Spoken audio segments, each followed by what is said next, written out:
ஒரே புயல் புயலுன்னு பண்ணிட்டுருக்கு. ஆனா, அந்த இல்லத்தரசிங்க வேலைக்கு போறாங்க. எனக்கு பாருங்க காலையில எழுந்தனேன். இட்லி, சாம்பார், சட்னி செஞ்சுட்டேன். மதியத்துக்கு சாப்பாடு செஞ்சு வச்சுட்டேன்.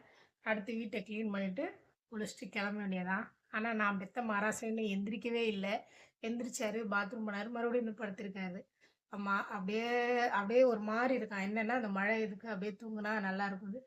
சரி தூங்கு. ஆனா நம்ம ஓடிட்டே தான் இருக்கணும். அது என்ன மழை அடிக்குது, புயல் அடிக்குது ஏதுனாலும், அம்மாங்களுக்கு வேலை நடந்துட்டே இருக்கணும். வேலைக்கு போறவங்களுக்கு வேலைக்கு போயிட்டே இருக்கணும். அதுதான்.